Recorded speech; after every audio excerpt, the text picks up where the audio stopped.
Good evening, everybody.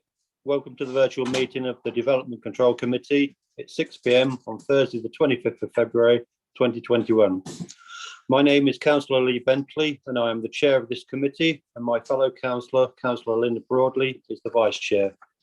In accordance with the regulations made under Section 78 of the Coronavirus Act 2020, this remote meeting is being live streamed and recorded. The audio-visual recording will be made available on the Council's website and YouTube channel shortly after the meeting.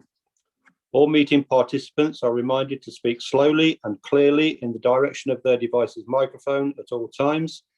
A reminder that mobile phones and other electronic devices should be turned off or put on silent mode, and those participating in the meeting should refrain from taking telephone calls.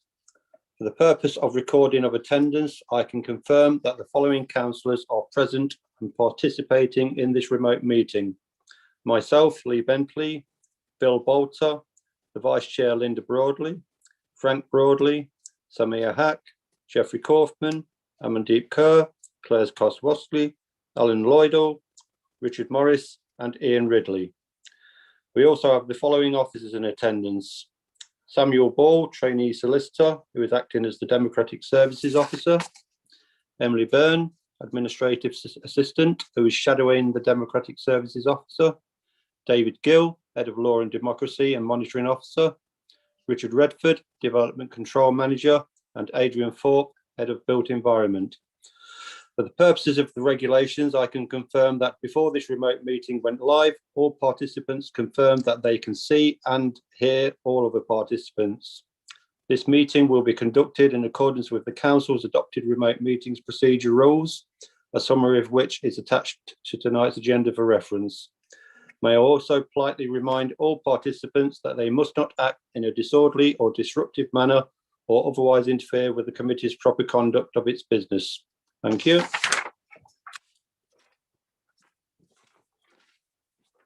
All right, apologies for absence. Thank you, Chair. One apology from Councillor Joshi. Thank you. Any appointment of substitutes? No substitutes, Chair. Thank you.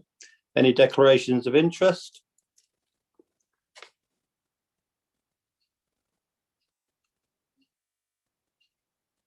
No. Thank you. Minutes of the previous meeting, may I sign them?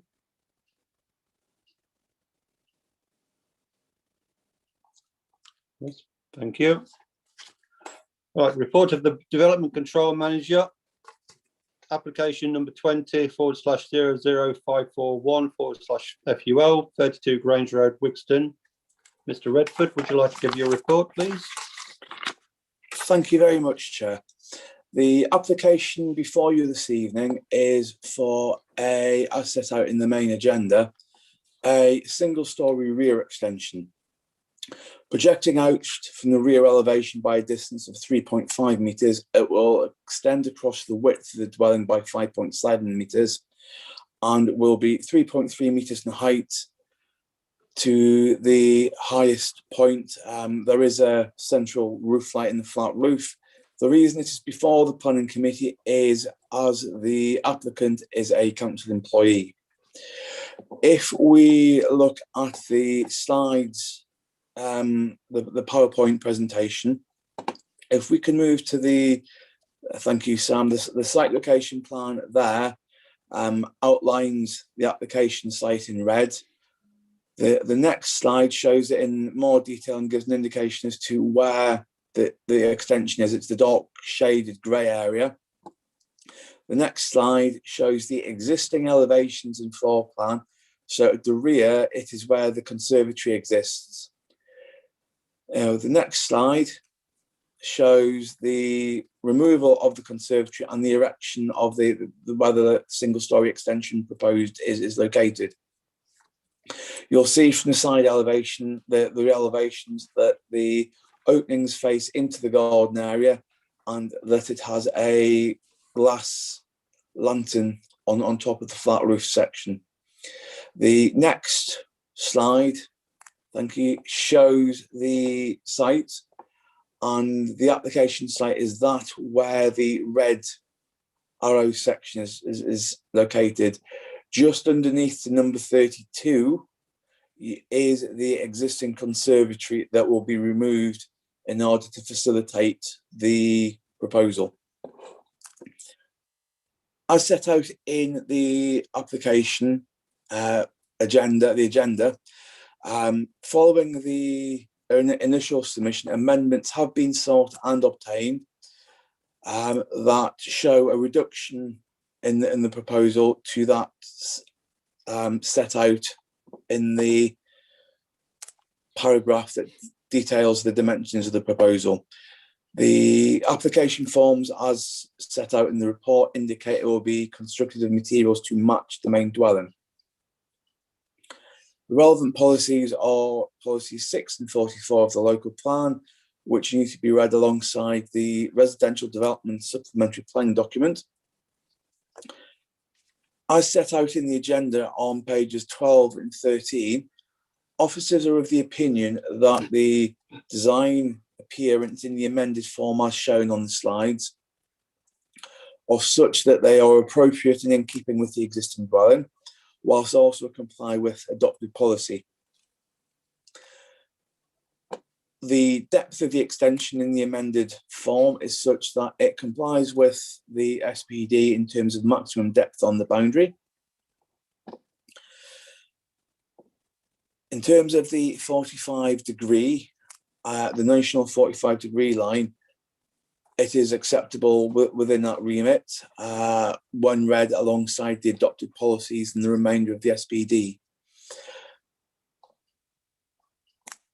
Overall, therefore, officers are of the opinion that the proposal in the amended form put before you this evening, the scheme is considered to be acceptable and is thus recommended for approval, subject to the conditions set out at the bottom of page 13 and top of page 14 of the main agenda.